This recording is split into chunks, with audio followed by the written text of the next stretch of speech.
Dans mon document, je voudrais me concentrer sur le cas allemand et notamment nous pencher sur une culture de la mémoire de l'Holocauste en général et notamment sur ce qui s'est passé dans la sphère médicale dans l'Allemagne de l'Ouest d'après-guerre. Ce qui est indéniable, c'est que les médecins allemands ont été dans une large mesure impliqués dans la mise en place de ces mesures inhumaines qui ont caractérisé la politique nazie. 44% d'entre eux étaient membres du Parti national-socialiste, 7% d'entre eux étaient membres des SS.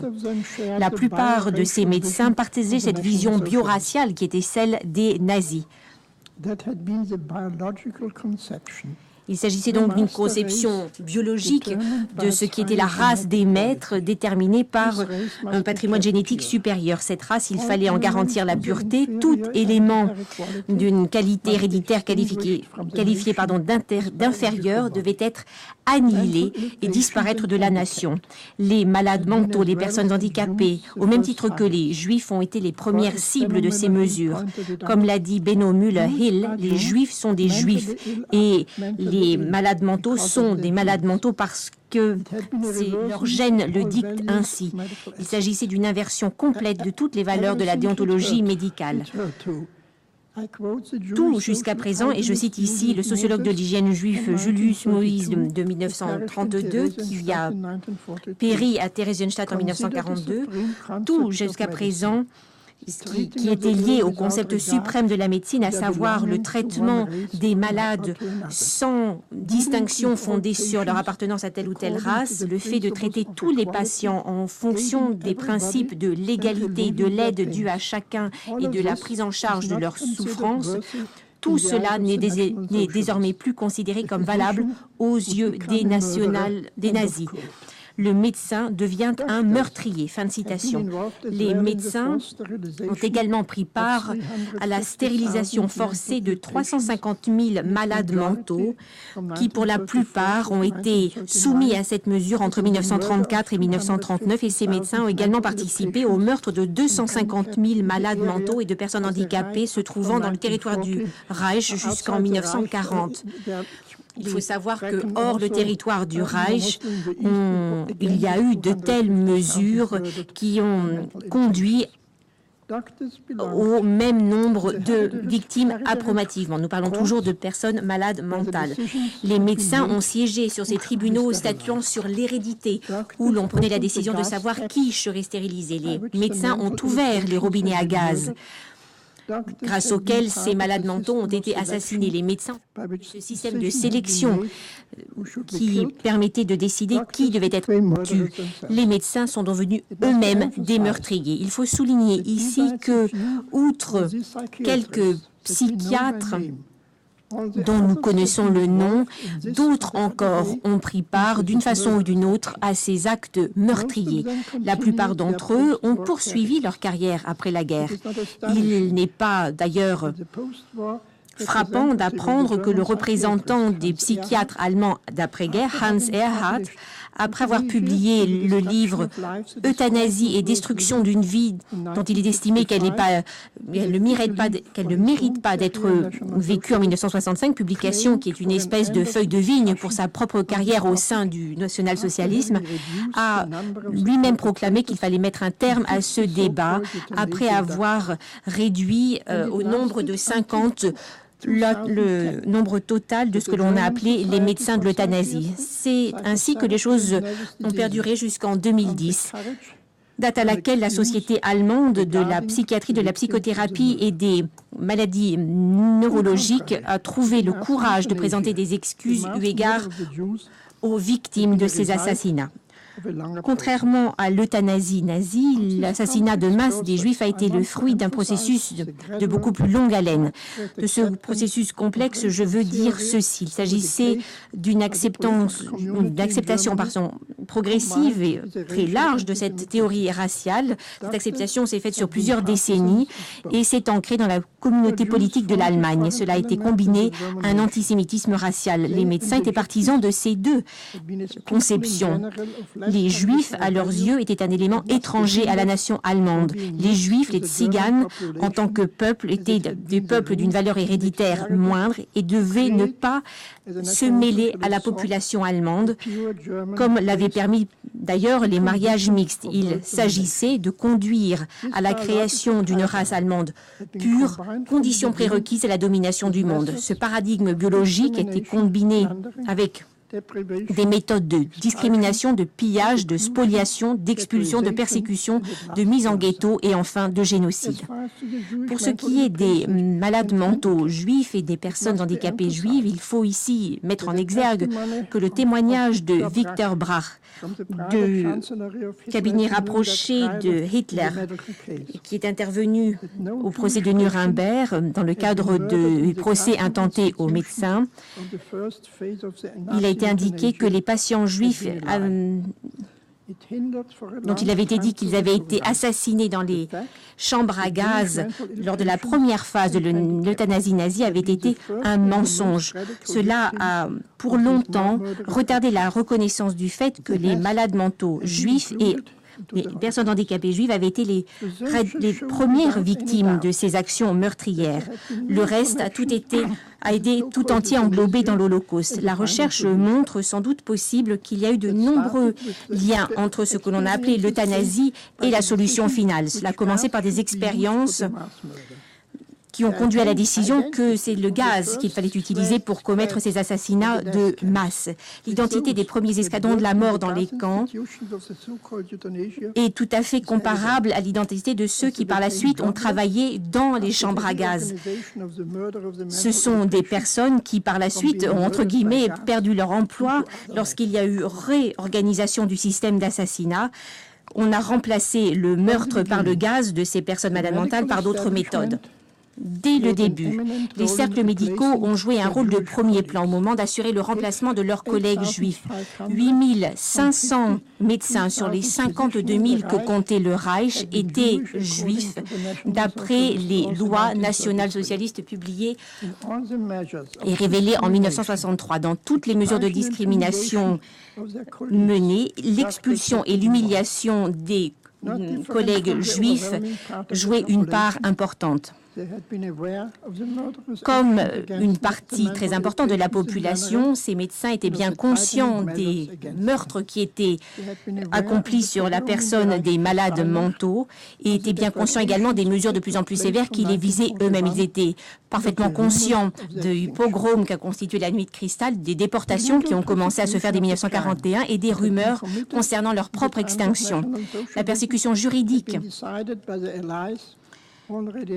la poursuite juridique des crimes qui ont été commis à l'époque du nazisme a été décidée par les Alliés dès le 13 janvier 1942.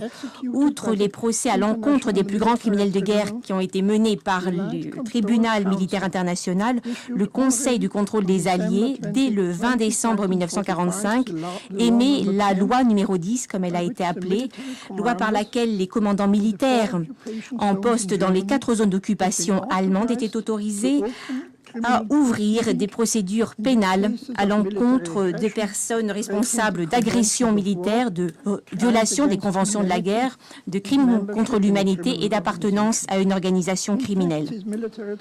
Ces tribunaux militaires se sont limités à la poursuite au pénal des crimes qui avaient été perpétrés à l'encontre de leurs propres ressortissants et à l'encontre des ressortissants des autres puissances alliées. Cela a été le cas également dans le cadre du procès de Nuremberg. Le procès appelé procès médical qui a été mené par le premier tribunal militaire américain à partir du mois d'octobre 1946 et jusqu'au mois d'août 1947, sur la base de l'ordre émanant des instances de commandement du gouverneur militaire américain suprême pour l'Allemagne, permettait la poursuite de crimes contre l'humanité, notamment visait 18 médecins allemands et un certain nombre de personnes travaillant dans l'administration et au sein du cabinet rapproché personnel d'Hitler, au sein du ministère de l'Intérieur et au sein de l'Organisation de la recherche scientifique. Seuls les crimes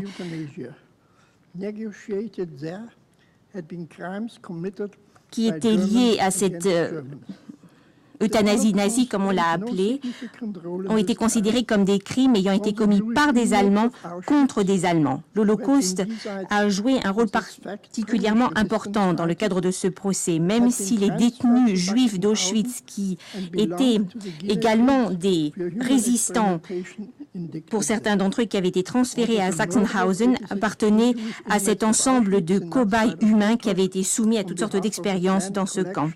On a également, à cette occasion, lors de ce procès, évoqué le meurtre de 86 détenus juifs qui avaient été déplacés d'Auschwitz et emmenés au Natzweiler Struthof dans le cadre de la collection planifiée de squelettes juifs qui était le projet de l'anatomiste August Hirst de la Reichsuniversität de Strasbourg.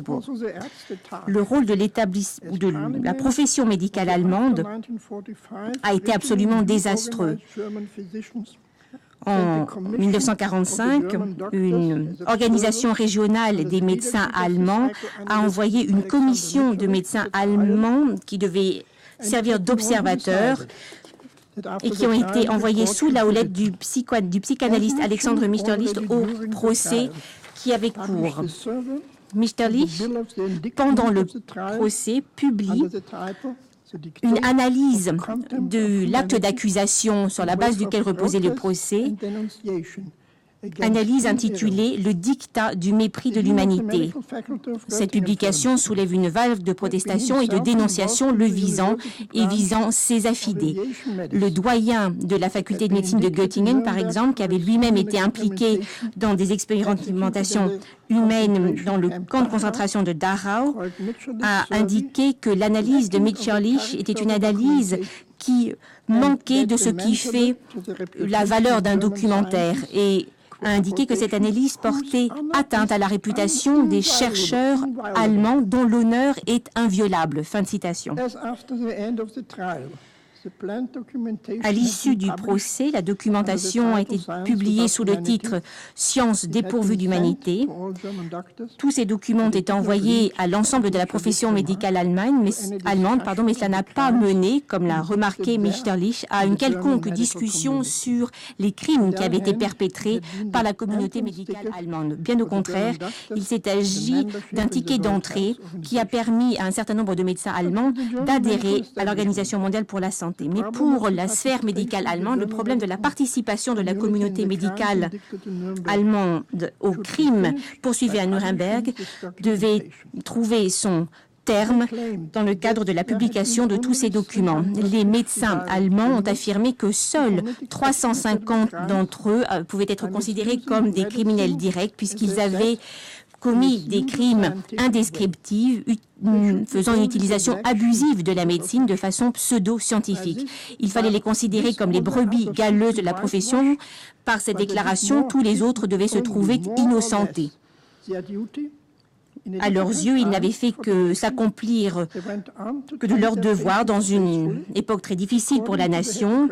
Ils s'étaient occupés fidèlement de leurs patients dans le respect du serment d'Hippocrate, comme ils l'avaient fait dès avant 1933. Nombre d'entre eux ont indiqué qu'ils avaient d'ailleurs été apolitiques et qu'ils avaient d'ailleurs fait le choix de l'émigration intérieure, comme elle a été appelée à l'époque. C'est un mensonge. Les représentants de la sphère médicale allemande n'ont pas pris en ligne de compte le fait, qui a déjà été évoqué, qu'un grand nombre de médecins allemands avaient adhéré au Parti national-socialiste et au SS. Ils étaient convaincus de la validité de certaines théories de l'hygiène de la race, convaincus de la validité des théories eugénistes. Et ils avaient des liens très étroits avec l'idéologie nazie de l'extermination. Nous appelons cette médecine une médecine qui se situe entre la cure et le meurtre. L'établissement, les cercles médicaux ainsi que leurs représentants avaient été pour la plupart, et à la différence de Mitscherlich, des hommes qui, bien avant 1945, appartenaient au cercle médicaux les plus éminents et avaient d'ores et déjà pris part aux activités menées par la médecine nazie. Alors que Mitscherlich commence lui-même par évoquer l'existence de 350 criminels directs, il ne souhaitait pas exclure la possibilité d'inclure d'autres criminels dans ce premier groupe identifié. Il s'agissait pour lui d'entamer un processus qui permettrait de reconnaître le passé sans discuter, d'essayer de comprendre profondément les raisons de la participation de l'un ou l'autre à cette entreprise, alors qu'il ne pouvait s'agir que d'une simple marque de sympathie à l'égard du régime. Il s'agissait de comprendre pourquoi on avait manifesté son adhérence à certains slogans. Il fallait aussi comprendre pourquoi il y avait eu coopération alors que cela semblait sur le plan éthique parfaitement injustifié. Pourquoi y avait-il eu adhérence à ce sens du devoir dans des circonstances intenables? Pourquoi y avait eu cette obéissance aveugle aux ordres? Pourquoi y avait-il eu déni de certains paragraphes entiers de la loi? Pourquoi s'était-on soumis à ces exercices d'assassinat? Il s'agissait d'autant de paradoxes dont il fallait comprendre la cause. C'est ce que disait Mechterlich. Mais Mechterlich, pour autant, n'établit pas de lien direct entre cette criminalité médicale et le crime qui a conduit à l'annihilation de 6 millions de personnes juives. L'autre issue du procès de Nuremberg a été la codification d'un nouveau document de déontologie médicale, le Code de Nuremberg. C'est le résultat des négociations qui ont eu lieu dans le cadre du procès lui-même. Werner von Leibrand, témoin cité par l'accusation, doit être évoqué ici, comme doit l'être François Bell, membre de la Commission scientifique internationale qui a été présent au procès de Nuremberg. Ou alors, il faut aussi évoquer Leo Alexander, un des juges les plus compétents siégeant dans le cadre de ce procès. En 1949, Leo Alexander a, comme l'avait fait Mechterlich, évoqué l'argument de la pente glissante, où tout espoir disparaît. Il dit, je le cite, « Au début, il s'agit d'un très subtil changement de comportement de la part du médecin. » Fin de citation. En 1950, François Bell, dans son livre Croix gammée contre caducée, les expériences humaines en Allemagne pendant la Deuxième Guerre mondiale, donne donc pour la première fois une explication psychoanalytique de ces crimes. Les discussions qui ont eu lieu suite à la réalisation du Code de Nuremberg au sein de la communauté médicale internationale sont des discussions qui se sont penchées sur la déontologie médicale. Le Code de Nuremberg a été abondamment discuté et a pris la forme de la Déclaration de Genève de 1948. Il est ensuite devenu en 1964 la Déclaration d'Helsinki, reprise à son compte par le barreau médical mondial. Mais plus tôt, de 1947 à 1953, un certain nombre de voix juives, telles celles de Léo Alexandre, se sont levées pour se faire entendre. Cela a d'ailleurs été couvert notamment par la revue d'histoire de la médecine hébraïque publiée à Paris pendant peu de temps. Ces voix juives étaient notamment celles de Marc Dvorzewski à Jérusalem, s'exprimant au nom du barreau médical des Juifs de Palestine. Il avait été lui-même un médecin au sein du ghetto de Vilnius et médecin dans les camps de travail d'Estonie. Par la suite, il a été témoin dans le cadre du projet Eichmann. Il s'agissait également de la voix d'Henri Baruch de Charenton et d'Isidore Simon de Paris. Il s'est élevé non seulement contre les expériences criminelles menées dans les camps de concentration, mais demandait également à ce que des règles contraignantes s'appliquent aux médecins en général pour éviter que toute utilisation dépravée de la science ne soit possible à l'avenir. Dans ce contexte, ils ont même mis en cause le principe de la recherche biomédicale. Ces voix juives ont permis certaines choses d'être dites dans le cadre de l'Holocauste et ce qui a été dit à l'époque reste toujours d'actualité. En Allemagne, la dénazification de la profession médicale ne s'est pas faite comme elle l'aurait dû l'être très rapidement. Il est devenu assez patent que notamment dans le cercle psychiatrique, des psychiatres étaient devenus des meurtriers et qu'un certain nombre d'autres avaient été impliqués dans ces actions à différents titres. La plupart d'entre eux n'avaient jamais été traduits devant la justice. Le fondement des premiers procès intentés à l'encontre des auteurs de crimes commis dans le cadre de cette euthanasie allemande ont été des procès lancés sur la base de cette loi numéro 10 que j'évoquais tout à l'heure. Mais il s'agissait à l'époque de la poursuite de crimes dont il était estimé qu'ils avaient été commis par des Allemands à l'encontre des Allemands. Et certains procès ont été remis entre les mains de tribunaux nationaux allemands. 13 procès, dont l'un à Berlin contre le grand médecin Meseritz Oberwald Hildewernicke, qui a fini par être exécuté. 3 procès ont eu lieu à Tübingen contre des membres des escadrons de Grafeneck. 5 procès ont eu lieu à Francfort visant des membres des escadrons de Hadamar, Eichberg et Kalmenhof. 2 procès ont eu lieu à Fribourg contre des membres des escadrons, dits escadrons de l'asile de Baden. Un procès a eu lieu à Augsbourg à l'encontre du directeur du Kaufbeuren Valentin Fallhauser et un procès à Munich contre le directeur de l'Institut Elflingha Hermann Feinmüller. La plupart ont reçu des peines de prison abandonnées. Il y a eu un certain nombre d'actes d'accusation dressés à partir de 1951, mais toute poursuite a été abandonnée dès 1956. Une nouvelle loi pénale allemande a été adoptée en 1957. D'après cette loi, le meurtre même tombait dans les limites de la prescription après 20 ans. Cette disposition a par la suite été abandonnée, mais cela a été le cas qu'en 1965.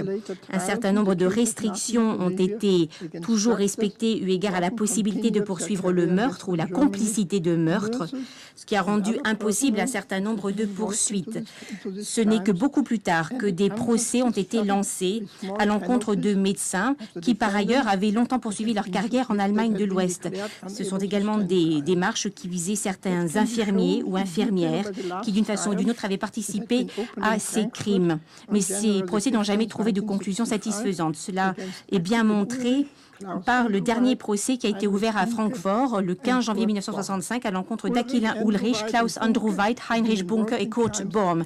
Ulrich, Andrew Weid et Bunker avaient participé à des crimes dans le cadre de l'institution où étaient gazés des malades à Bernburg, à Baum et à Sonnenstein, qui sont des institutions se trouvant en Saxonie. Tous avaient sans souci poursuivi leur carrière après-guerre en tant que médecins. Ulrich avait été dans les années 60 un gynécologue à Stuttgart. Bunker avait été gynécologue à Celle, en Saxonie inférieure. Andrew Weid avait pratiqué à Bettrum et Baum était resté au sein de l'hôpital communautaire de Uttersein à Holstein. Tous, après avoir été poursuivis, ont par la suite été libérés sous caution et ont continué à pratiquer la médecine. Baum a indiqué que d'après lui, il n'avait rien fait d'illégal au regard des lois qui prévalaient à l'époque. Et cet argument a été accepté et retenu par les juges. Il a été considéré non coupable le 6 juin 1972 et ce jugement est confirmé par un jugement définitif rendu le 20 mars 1974. Le 18 janvier 1987, seuls Ulrich et Bunker sont condamnés à Francfort pour avoir agi comme complices au meurtre dans 4500 affaires sur 11 000. Ils ne sont pourtant punis qu'à 4 ans d'emprisonnement.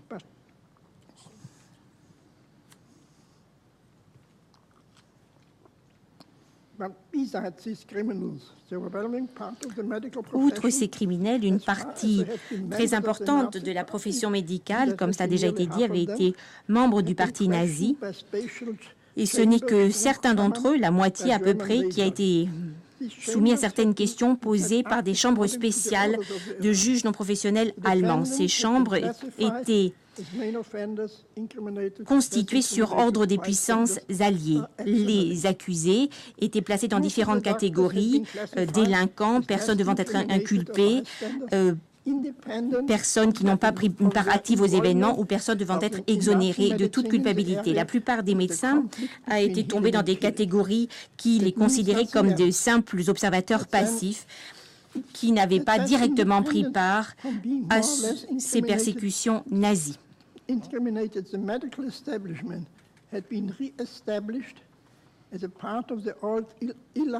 Ce que cela veut dire, c'est que les cercles médicaux retrouvaient leurs privilèges d'antan et à cet égard, on peut dire qu'ils n'étaient pas stigmatisés d'aucune façon. Quelques exemples. Le grand hygiéniste de la race, entre guillemets, Fritz Lenz, le professeur pour l'hygiène des races à l'université Friedrich Wilhelm, avait été en 1946 désigné comme professeur de la chaire de génétique à Göttingen. Ottmar von Verschuer, responsable du département de l'hérédité humaine de l'Institut Kaiser Wilhelm, au titre de l'anthropologie de l'hérédité humaine et de l'eugénisme, qui avait été l'enseignant de Mengele et qui avait contrôlé ses expériences menées sur des jumeaux à Auschwitz, a été nommé en 1951 professeur de génétique à l'université de Münster. Le neuropathologiste Julius Hallervorden, responsable du département de l'Institut Wilhelm Kaiser pour la recherche neurologique, qui avait mené ses recherches sur le cerveau d'enfants et qui a été participant actif à cette politique d'euthanasie nazie, a été nommé en 1947 comme responsable du département de l'Institut Max Planck pour la recherche neurologique à Gießen et a continué à publier dans ce domaine sur la base de ce qu'il avait appris en étudiant sa collection de cerveaux de patients assassinés dans le cadre de l'euthanasie nazie. Werner Kattel, professeur de pédiatrie à Leipzig, qui avait été un grand partisan de l'établissement de ces services spéciaux pour enfants où au moins 5000 enfants avaient été abattus après avoir été soumis à des expériences humaines, a été nommé en 1947 responsable de l'asile spécial pour les enfants de Mammelshöhe et en 1951 a été nommé professeur de pédiatrie à l'université de Kiel. Le psychiatre viennois Heinrich Gross, médecin au sein du plus grand service pédiatrique du Reich de Vienne, a mené des recherches au même titre que Hallervorden sur les cerveaux des enfants dont il a été responsable du meurtre. En 1945, il a été emprisonné par l'armée rouge et condamné à 2 années d'emprisonnement pour meurtre. En 1951, cette procédure est suspendu. Non seulement à partir de 1955, le retrouve-t-on dans un poste à haute responsabilité au sein de son ancien hôpital, mais il obtient pour les recherches menées sur ces enfants assassinés en 1958 un institut, l'Institut Ludwig Boltzmann, pour la recherche sur les malformations du système nerveux. Ces crimes deviennent une cause de scandale international, l'Institut est dissous et lui-même est renvoyé. Les cerveaux des enfants assassinés ont été ensevelis dans une tombe d'honneur de la ville de Vienne en 2002. Au cours de cette époque, il travaille pourtant encore comme témoin expert dans le domaine de la médecine légale. Un procès à son encontre ne pourra jamais se faire puisqu'en 2000, il est considéré comme inapte à comparaître. Le géniste principal de la mission intérieure, comme cela était appelé à l'époque, est professeur d'hygiène sociale à la Friedrich Wilhelm Université de Berlin, a lui aussi été nommé en 1946 professeur d'hygiène sociale et générale de l'Université de Hambourg. En tant que président honoraire de la fondation Pro Familia, qu'il avait lui-même lancé, il a pourtant dû démissionner lorsque l'on a révélé qu'il avait participé à l'exécution de certaines mesures de la biopolitique nazie au sein d'institutions de la mission intérieure. De tels exemples sont nombreux. Je pourrais les multiplier. La médecine n'a pas fait exception à ce qui a été fait par d'autres sphères politiques de la société allemande. Le pays avait permis à ces vieilles élites entachées d'un passé nazi de réoccuper leur place. L'on comprend bien à la lumière de ces faits qu'au cours de cette période où l'on ne fait pas place à une mémoire au sens plein du terme, on ne fait pas place à une mémoire adéquate pour les victimes du régime nazi, il apparaît évident que la mémoire de la victime de la Shoah avait été réduite à une mémoire ritualisée, qui était le seul fait des communautés juives qui célébraient certains jours de mémoire, comme le jour de commémoration de la nuit de cristal ou comme le jour de commémoration du soulèvement du ghetto de Varsovie. Et ce n'est pas quelque chose qui a changé après l'adoption de la loi sur l'indemnisation qui a été passée en accord avec l'État d'Israël et signée à Luxembourg le 10 septembre 1952. La prise de conscience par l'opinion publique allemande de l'Holocauste est devenue une nécessité absolue. Et ce n'est que par le biais de certains procès publics que cette prise de conscience a pu commencer à se faire. Alors que les assassinats de masse des Juifs commis par les escadrons d'opérations spéciales au cours de l'invasion allemande de l'Union soviétique avaient déjà été poursuivis dans le cadre d'un des procès de Nuremberg en 1947, ce n'est qu'en 1958 que 10 membres de l'escadron spécial Tilsit avaient été poursuivis à Ulm. Ils étaient poursuivis pour avoir été complices de ce meurtre qui avait conduit à l'assassinat de plus de 5500 enfants et femmes juifs à la frontière entre l'Allemagne et la Lituanie. Ce n'est que dans les années 60 que l'on s'est à nouveau penché sur la situation des médecins allemands et de leur rôle pendant la guerre. La médicalisation de l'Holocauste qui avait commencé dès l'érection du ghetto de Varsovie a trouvé son expression ultime à Auschwitz. Seuls les médecins étaient autorisés à se livrer à un premier tri lors de l'arrivée des convois aux portes du camp, opérant un choix entre ceux qui allaient immédiatement être envoyés aux chambres à gaz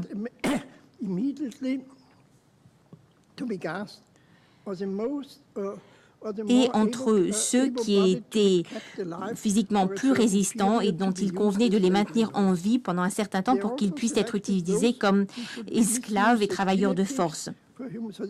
Et ils choisissaient également ceux qui allaient être usés ou abusés en tant que cobayes humains dans ces expériences qui sont une véritable négation de l'humanité. C'est également eux qui contrôlaient l'extermination des victimes dans les chambres à gaz. Les années 70 ont été une période cruciale pour l'émergence d'une nouvelle atmosphère politique. Symbole de cela, le fait que le chancelier Willy Brandt s'agenouille devant le mémorial à la mémoire des résistants du ghetto de Varsovie le 20 décembre 1970. Un certain nombre de clubs secrets qui constituent les prémices d'une nouvelle prise de conscience. En 1962, le club Voltaire est fondé en Francfort. Plus tard, c'est le club républicain de Berlin créé en 1967. Mais Kurt Georg Kiesinger, un ancien membre éminent du parti nazi, devient chancelier de la Grande Coalition de 1966. Et ces clubs deviennent alors le centre d'une révolution, la révolution de la jeune génération de 68. La polarisation des générations en a également permis l'émergence. Les membres de la nouvelle génération ont accusé leurs parents, leurs enseignants d'avoir réprimé leur propre passé après la guerre. Au centre des initiatives de cette nouvelle génération, il n'y a ni l'Holocauste, ni la pratique de la médecine dans le régime national-socialiste. Non, il y a une espèce de reprise de la chronique écrite par Mitscherlich en 1960 dans le cadre des procès de Nuremberg. Een reprint of 1960 of Mitscherlich's Chronicle of the Nuremberg Trial. Le procès dit procès médical avait été publié en version livre de poche et était devenu un texte de référence pour les membres de la révolution estudiantine. Cela a beaucoup changé à la fin des années 70, sous l'influence de la retransmission de la série américaine Holocauste à la télévision allemande en janvier 1979. Le comportement et l'état d'esprit allemand à l'encontre de l'Holocauste a beaucoup changé. Dès alors, de jeunes psychiatres de la Société allemande de psychiatrie sociale, appartenant au cercle de Klaus Dörner, publient un certain nombre d'articles sous le titre « La guerre menée contre les malades mentaux ». Non seulement trouve-t-on dans ses publications un article sur l'euthanasie nazie que Donner lui-même avait publié dès 1967, on trouve également d'autres documents sur l'assentiment donné par la profession médicale à ces politiques nazies. Et l'on remet notamment en cause dans ces articles le fait que seuls 50 médecins, appelés les médecins d'euthanasie, aient jamais été poursuivis. En 1977, les articles de Mechterlich sont encore une fois publiés. Mechterlich rédige la préface de ces nouvelles publications en ajoutant un certain nombre de nouveaux arguments. Dès 1948, Mechterlich a appelé ces crimes médicaux non seulement une aberration de la médecine nazie, mais également le signe précurseur d'un danger que l'on retrouve partout. Jamais il ne faut permettre à la science d'aborder les choses sous cet angle très limité. Jamais il ne faut permettre à une médecine inhumaine de voir le jour. Quels sont ces nouveaux dangers? Les dangers de la déshumanisation de la médecine.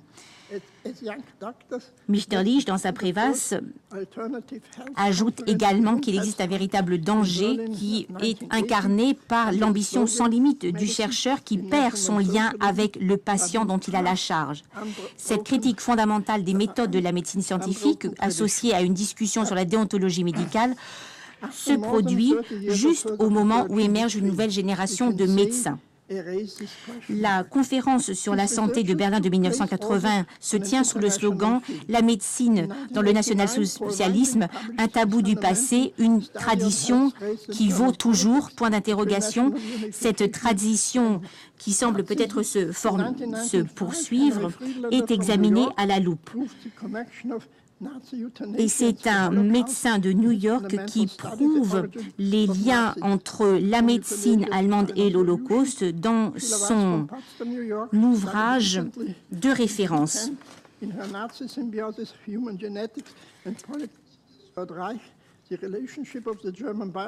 Dans ce document, on établit, je le répète, les liens entre la médecine nazie, le national-socialisme, l'eugénisme et l'extermination des Juifs. Daniel Nadav, du Ramat Gan, décrit dans son document « La médecine et le nazisme » publié en 2009, les tentatives des médecins juifs de maintenir les principes d'une tradition de déontologie médicale dans des conditions où la médecine est celle qui doit être exercée au sein des ghettos et au sein des camps de la mort. Cette médecine, telle que pratiquée au sein du régime national-socialisme, a outrepassé toutes les frontières de la déontologie et de l'éthique. Les médecins concernés ont peut-être été pendant un temps des spécialistes reconnus de leur domaine et ont sans doute réussi à se faire longtemps accepter par la communauté scientifique, mais il apparaît à la suite de ces travaux que cette réalité doit prendre fin.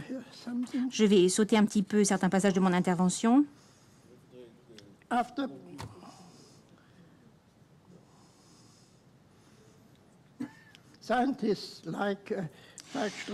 Des chercheurs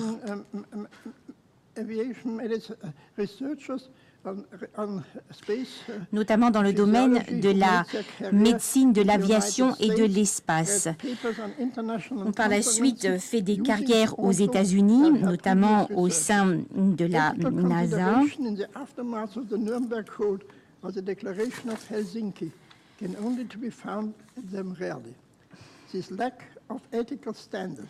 De la même façon, ces médecins s'étaient à l'époque livrés à des comportements parfaitement contraires à l'éthique.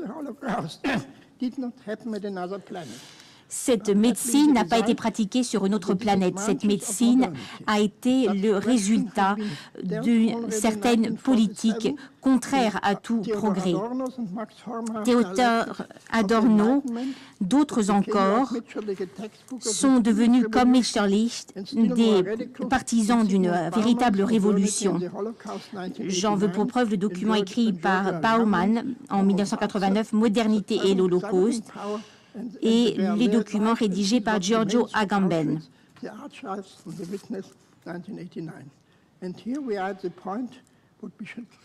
Se construit alors le discours d'après lequel certains principes doivent être transmis à la génération suivante.